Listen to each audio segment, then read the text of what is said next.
Assalamualaikum warahmatullahi wabarakatuh. Hello guys, I'm Cantika Mediani Dulestari and today I will show you how I do my sight interpreting.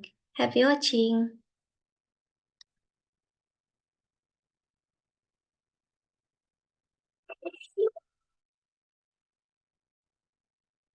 Do you remember how big the world felt when we were younger? Because my childhood was filled with time travel and adventures.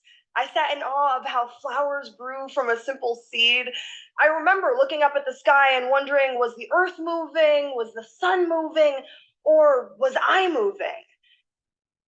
Apakah kalian ingat betapa besarnya dunia ini ketika kita masih kecil?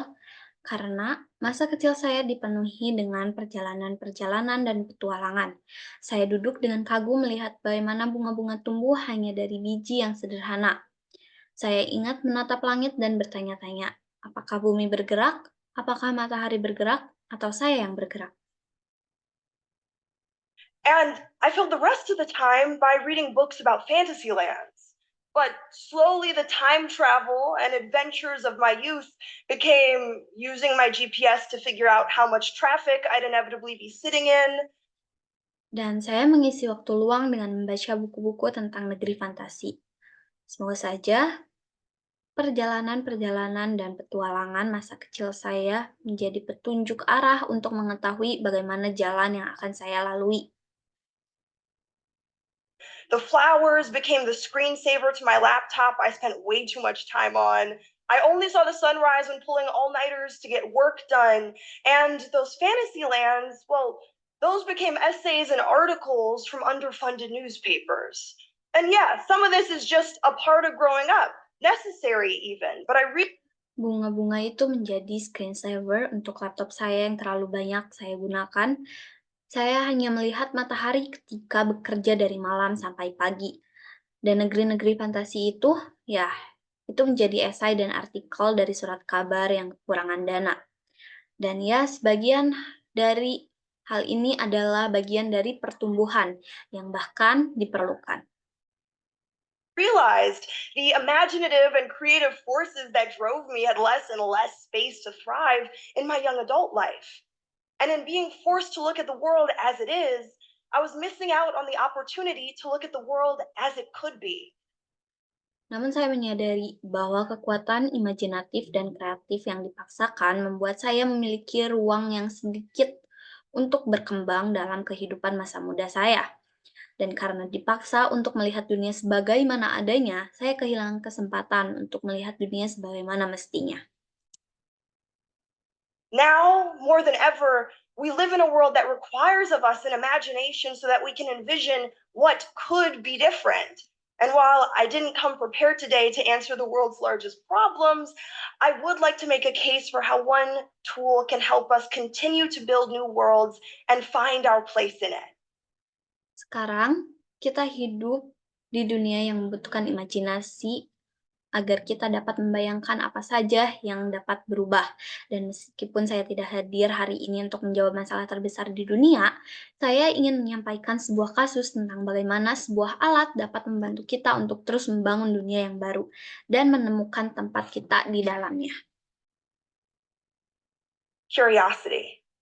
I don't have any fancy graphs to show you all today, but I would like to think that I'm sort of an expert in the field, as my entire life has been a case study in following my curiosities. Keingintahuan. Saya tidak memiliki PowerPoint yang bagus untuk ditunjukkan kepada Anda semua hari ini. Tetapi saya ingin berpikir bahwa saya adalah seorang ahli di bidang ini, karena seluruh hidup saya adalah studi kasus yang mengikuti keingintahuan saya. It started super simple. My Grampy and I would reimagine and act out the entire saga of the Odyssey with my Polly Pocket dolls, as one does at the age of 4. And around the age of 5, I asked for every religious book. Ini dimulai dengan sangat sederhana. Kakek saya dan saya akan membayangkan dan memerankan seluruh kisah Odyssey dengan boneka saku Polly saat saya berusia 4 tahun. Dan sekitar usia 5 tahun, saya meminta semua buku agama. Maksud saya, buku setiap agama. Fast forwarding to 13, I read my first short story from the formidable James Baldwin, and my life was forever changed. Needless to say, I was grateful to be surrounded by a community of people that honored my interests. But as I got older, I began to get confronted by a big question. Beranjak ke 13 tahun, saya membaca cerita pendek pertama saya dari James Baldwin yang hebat, dan hidup saya berubah. Tak perlu dikatakan lagi, saya bersyukur dikelilingi oleh komunitas yang menghargai minat saya. Namun, seiring bertambahnya usia, saya mulai dihadapkan pada sebuah pertanyaan besar. Are you sure about that? Now, this was a question I really could not escape in August of 2018, right as I was embarking on my next adventure. I was beginning my freshman year at Harvard, right as my television show Grownish began filming season 2. And I was at a crossroads because acting for me has been more than a career. It's given me permission to. Apakah Anda yakin akan hal itu? Ini adalah pertanyaan yang tidak bisa saya hindari pada bulan Agustus 2018, tepat ketika saya memulai petualangan saya yang berikutnya. Saya mulai tahun pertama perkuliahan saya di Harvard, tepat ketika acara televisi saya Grownish mulai syuting musim kedua. Dan saya berada di persimpangan jalan, karena akting bagi saya telah menjadi lebih dari sekadar karir. Crossroads because acting for me has been more than a career. It's given me permission to explore my fantasies. I feel like I gain another level of empathy every time I step into a different character's shoes. Hal ini memberi saya izin untuk mengeksplorasi fantasi saya. Saya merasa mendapatkan tingkat empati yang lebih tinggi setiap kali saya masuk ke dalam karakter yang berbeda. But my education has been equally as pivotal because my education has fulfilled my endless desire to know places, to know the events that have shaped us, the communities that have built us, the obstacles that have tried to stop us, the mistakes that haunt us, but selfishly, to know about myself and my place in the world. Tetapi pendidikan saya juga sama pentingnya karena pendidikan saya telah memenuhi keinginan saya yang tak ada habisnya untuk mengetahui tempat-tempat, mengetahui peristiwa-peristiwa yang telah membentuk kita, komunitas yang telah membangun kita, rintangan-rintangan yang mencoba menghentikan kita, kesalahan-kesalahan yang menghantui kita, tetapi secara egois untuk mengetahui tentang diri saya sendiri dan tempat saya di dunia. So my two lifelong passions were colliding, and I was being told by academic advisors and entertainment folk alike, although no one on my team, that there was no symbiotic relationship between the two worlds. I was searching for an and, but I kept getting presented in either or. And I almost let those 5 words, are you sure about that, stop me.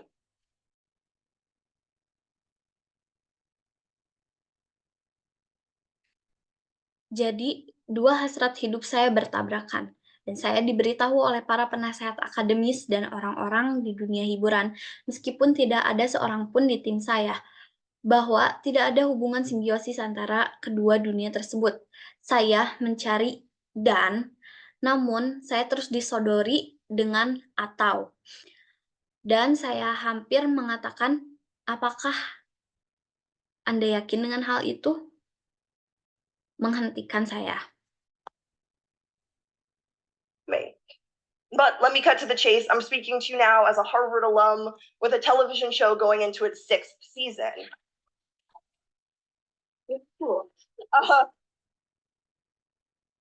Tapi izinkan saya untuk langsung ke intinya. Saya berbicara kepada kalian sekarang sebagai alumni Harvard dengan acara televisi yang memasuki musim ke-6. And while my college predicament may have been unusual, I do think this experience is quite universal. Because one, I'm far from the first person to go to school while working, but also I'd go so far as to say all of us juggle multiple interests, passions, and jobs. Yet there comes a moment on our paths where we're expected to get serious, to find our one thing, stick to it. Dan meskipun kesulitan kuliah yang mungkin tidak biasa, saya berpikir pengalaman ini cukup unik karena pertama, saya bukanlah orang pertama yang kuliah sambil bekerja, Tapi saya juga bisa mengatakan bahwa kita semua menyuap berbagai minat, hasrat, dan pekerjaan. Namun ada saatnya dalam perjalanan hidup di mana kita diharapkan untuk serius, untuk menemukan satu hal dan menekuninya. We're told that our multiple areas of interest that we are equally drawn to are incompatible. And hit with that all too familiar, are you sure about that? Kita diberitahu bahwa berbagai bidang minat yang sama-sama kita minati tidak cocok dan terbentur dengan hal yang sudah biasa. Apakah Anda yakin dengan hal itu? Suddenly, we go from being expected to know math and a language, science and history, to operating in this narrow silo for the sake of becoming an expert or really good at one thing. Tiba-tiba saja kita diharapkan untuk menguasai matematika, ilmu bahasa, dan sejarah. Lalu kita harus bekerja dalam satu bidang yang sempit demi menjadi seorang ahli atau yang sangat ahli dalam satu hal. I mean, think about how many times we ask each other the question, what do you do? Which is really a proxy in my mind for a much more pressing question. Who are you right now? Maksud saya, coba pikirkan berapa kali kita saling bertanya satu sama lain. Apa yang kamu kerjakan? Pertanyaan ini sebenarnya adalah proksi dari pertanyaan yang jauh lebih penting, yaitu siapakah Anda saat ini? Because what we do is only a fraction of who we are. And this culture of heralding expertise means that our curiosities are often mislabeled as distractions. Karena apa yang kita lakukan hanyalah sebagian kecil dari siapa diri kita, dan budaya menggembar-gemborkan keahlian mengartikan bahwa rasa ingin tahu kita sering disalahartikan sebagai gangguan. I would love to think through what we could be missing out on by not actively prioritizing our curiosity. Here, let me put it this way. Saya ingin sekali memikirkan apa yang mungkin kita lewatkan dengan tidak secara aktif memprioritaskan keingintahuan kita. Di sini izinkan saya menjelaskan. Curiosity has been a lifeline for me. It's really easy to be 23 and a pessimist. It doesn't take many observational skills to see the deep flaws and fissures of our world, to see how close we remain to these systems of oppression we swear are behind us. Keingintahuan telah menjadi garis hidup bagi saya. Sangat mudah untuk menjadi seorang yang berusia 23 tahun dan pesimis. Tidak perlu memiliki kemampuan observasi untuk melihat kekurangan dan celah yang dalam di dunia kita. Untuk melihat seberapa dekat kita dengan sistem penindasan yang kita bersumpah ada di belakang kita. And when I say I feel affected by these flaws, I'm not just talking about some existential, I have a degree in a social science kind of way, but in the very real way that it affects me and my family and my community every day. Dan ketika saya mengatakan bahwa saya merasa terpengaruh oleh kekurangan-kekurangan ini, saya tidak hanya berbicara tentang eksistensial yang saya miliki sebagai seorang ilmuwan sosial, tetapi juga secara nyata memengaruhi saya, keluarga saya, dan komunitas saya setiap hari. It's also easy to be 23 and struggle to find your place. I remember so vividly being 16 and thinking that I could change the world. I was certain of it. I was one voting initiative away. I was one march away. I was one panel away from real change, the kind that lasts. And I remember when that assuredness was replaced by quicksand. It felt as though the more I moved and the more I struggled, the more I sank into the overwhelm. Tidaklah mudah untuk berusia 23 tahun dan berjuang untuk menemukan tempat Anda. Saya ingat dengan jelas saat berusia 16 tahun. Saya berpikir bahwa saya bisa mengubah dunia. Saya yakin akan hal itu. Dan tinggal mengambil satu inisiatif pemungutan suara, saya tinggal satu langkah lagi, saya tinggal satu panel lagi dari perubahan nyata, perubahan yang bertahan lama. Dan saya ingat ketika keyakinan itu digantikan oleh pasir hisap. Rasanya seolah-olah semakin saya bergerak dan semakin saya berjuang, semakin saya kewalahan. And I responded to feeling lost by finding comfort in my expertise. Hiding behind this false sense of certainty, I really acted like I knew everything there was to know. I was suppressing my curiosity, but I realized that made it so much easier to pick apart every potential decision rather than take action. Dan saya menanggapi perasaan tersesat dengan menemukan kenyamanan dalam keahlian saya. Bersembunyi di balik rasa kepastian yang palsu, saya benar-benar bertindak seolah-olah saya mengetahui segala sesuatu yang ada. Saya menekan rasa ingin tahu saya, tetapi saya menyadari bahwa hal itu membuat saya lebih mudah untuk memilah-milah setiap keputusan yang potensial daripada mengambil tindakan. Now, while I can't speak for everyone's experiences, from conversations I've had with my peers and my mentors, I know this feeling isn't relegated to being 23. Choosing to take on both college and entertainment at the same time, blending my two worlds, was a necessary recommitment to my curiosity. Sekarang, meskipun saya tidak dapat berbicara untuk pengalaman semua orang dari percakapan yang saya lakukan dengan teman sebaya dan mentor saya tahu perasaan ini tidak diturunkan ke usia 23 tahun. Memilih untuk mengambil kuliah dan hiburan pada saat yang sama, memadukan dua dunia saya adalah komitmen yang diperlukan untuk rasa ingin tahu saya. I found such a joy in discovering just how much I didn't know. Lessons came from everywhere. Classes like hip hop sampling on how neo soul and blues became the basis to a new sound taught me how media can be used as a way of preserving legacy, as a way of bringing past cultures into the present. Saya menemukan kegembiraan dalam menemukan betapa banyak hal yang tidak saya ketahui. Pelajaran datang dari mana saja, kelas-kelas seperti pengambilan sampel hip hop tentang bagaimana neo soul dan blues menjadi dasar dari sebuah musik baru, mengajarkan saya bagaimana media dapat digunakan sebagai cara untuk melestarikan warisan, sebagai cara untuk membawa budaya masa lalu ke masa kini. Playing Tinkerbell gave me permission to reignite my imagination. My class on W.E.B. Du Bois is where I discovered the name for our television production company, Seventh Son. And building a television set in a writer's room gave me the ability to practice equitable hiring within an archaic system in real time.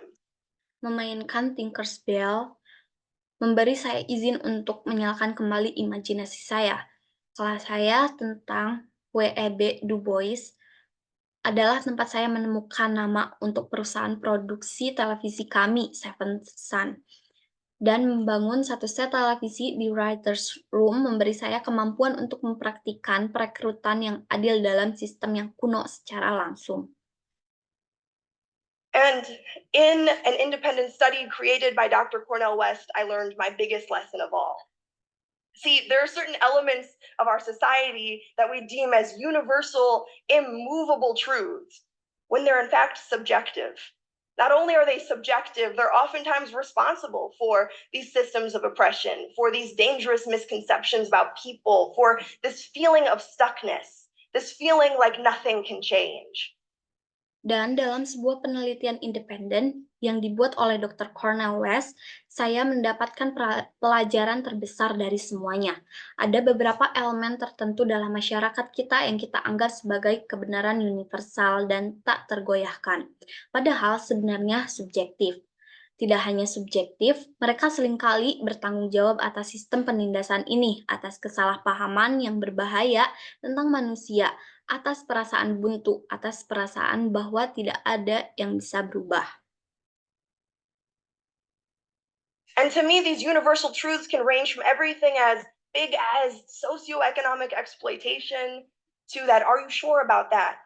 That stops you from going off on your own and exploring. Conversely, this means academics and entertainment are most potent in their abilities to demonstrate alternate realities. Dan bagi saya, kebenaran universal ini dapat berkisar dari segala sesuatu yang besar seperti eksploitasi sosial ekonomi hingga hal itu. Apakah Anda yakin tentang hal itu? Hal itu menghentikan Anda untuk pergi sendirian dan menjelajah. Sebaliknya, ini berarti akademisi dan hiburan adalah yang paling kuat dan kemampuan mereka untuk menunjukkan realitas alternatif.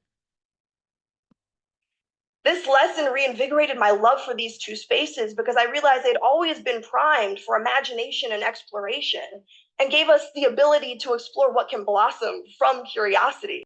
Pelajaran ini menghidupkan kembali kecintaan saya pada kedua ruang ini karena saya menyadari bahwa mereka selalu siap untuk imajinasi dan eksplorasi dan memberi kita kemampuan untuk mengeksplorasi apa yang dapat berkembang dari rasa ingin tahu. This perspective shift taught me that I was thinking too small because I thought the task at hand was to merely alter these systems at play rather than to imagine entirely new ways of being.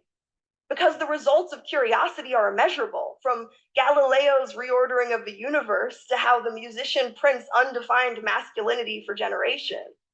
Pergeseran perspektif ini mengajarkan saya bahwa saya berpikir terlalu kecil karena saya pikir tugas yang ada hanyalah mengubah sistem yang sedang berjalan daripada membayangkan cara-cara yang sama sekali baru. Karena hasil dari keingintahuan tidak dapat diukur. Dimulai dari penyusulan ulang alam semesta oleh Galileo, hingga bagaimana musisi mencetak maskulinitas yang tidak terdefinisi selama beberapa generasi.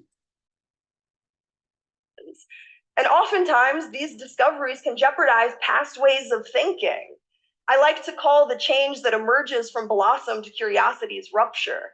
If tradition is the result of repetition, then rupture is the introduction of something fresh. Dan seringkali penemuan ini dapat membahayakan cara berpikir di masa lalu. Saya suka menyebut perubahan yang muncul dari mekarnya rasa ingin tahu sebagai pecahnya rasa ingin tahu. Jika tradisi adalah hasil dari pengulangan, maka perpecahan adalah pengenalan sesuatu yang segar. It's bridging together two spaces often kept separate for the sake of achieving new ends. And it's of insisting that there are possibilities outside of the ones we've been presented with. But too often, dreaming is relegated to the academy and to Silicon Valley and to all of these exclusive institutions, when it is, in fact, the daily curiosities of every one of us that holds the most potential for rupture. Hal ini menjembatani dua ruang yang seringkali terpisah demi mencapai tujuan yang baru. Dan ini menegaskan bahwa ada kemungkinan-kemungkinan di luar yang telah kita hadapi. Namun terlalu sering mimpi diturunkan ke akademi dan ke Silicon Valley. Yang ke semua institusi eksklusif ini, padahal sebenarnya keingintahuan sehari-hari kita semua yang paling berpotensi untuk pecah. Now, if you aren't convinced just yet that you are a universe shifting change maker, then it is my duty as a history nerd to remind you that most of these leaders of these social change movements that we credit with giving us the world that we live in today, change was not their day job. Sekarang, jika Anda belum yakin bahwa Anda adalah seorang pembuat perubahan dan mengubah alam semesta, maka tugas saya sebagai seorang ahli sejarah untuk mengingatkan Anda bahwa sebagian besar dari para pemimpin gerakan perubahan sosial yang kita puji karena telah memberikan kita dunia yang kita tinggali sekarang ini, perubahan bukanlah pekerjaan mereka sehari-hari. Dr. Martin Luther King Jr. was a preacher paying attention to the works of Gandhi across the ocean while reading Tolstoy. But I also think of my own papa, who used his position within education to enfranchise Black children in Madison, Wisconsin. Dr. Martin Luther King Jr. adalah seorang pengkhotbah yang memperhatikan karya-karya Gandhi di seberang lautan sambil membaca Tolstoy. Namun saya juga teringat akan ayah saya sendiri yang menggunakan posisinya dalam dunia pendidikan untuk memberikan hak pendidikan bagi anak-anak kulit hitam di Madison, Wisconsin. I think of my cousin, Anusha Ansari, who went from looking up at the stars in Iran to flying to the space station.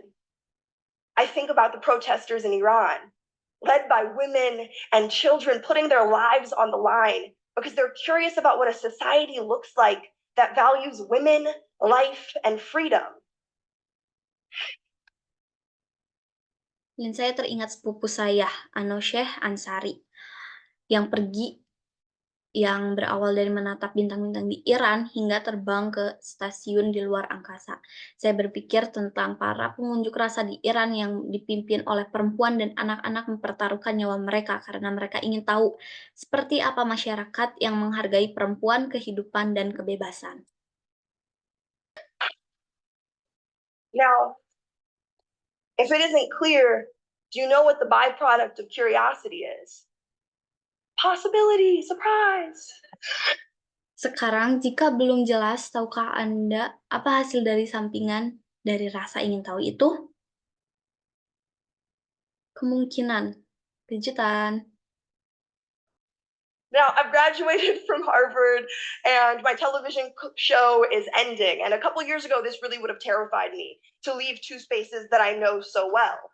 But because I've built a life centered on honoring my interests, everything from the Glockenspiel to Octavia Butler, I walk excitedly towards what's next because I know somewhere between the two lies my next adventure.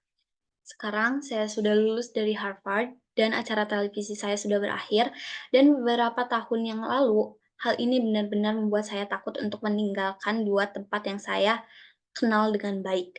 Namun karena saya telah membangun kehidupan yang berpusat pada penghormatan terhadap minat saya, mulai dari Glockenspiel hingga Octavia Butler, saya berjalan dengan penuh semangat menuju apa yang akan datang, karena saya tahu di antara keduanya ada petualangan saya selanjutnya. Chasing curiosity means that my purpose is constantly unfolding in front of me. All I have to do is pay attention. And similarly, each and every one of us have a special set of interests that are totally unique to us, like a thumbprint. So please join me in recommitting to curiosity, because honoring your so called distractions is an act of creating. It's Mengejar rasa ingin tahu berarti bahwa tujuan saya terus terbentang di depan saya. Yang harus saya lakukan adalah memperhatikan dan sama halnya, kita semua memiliki minat khusus yang benar-benar unik seperti sidik jari. Jadi bergabunglah dengan saya untuk berkomitmen kembali pada rasa ingin tahu. Karena menghormati apa yang disebut sebagai gangguan adalah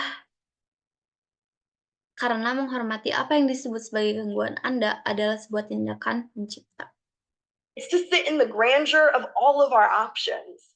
It's to acknowledge our infinite possibilities when the world tries to convince us it is indeed finite.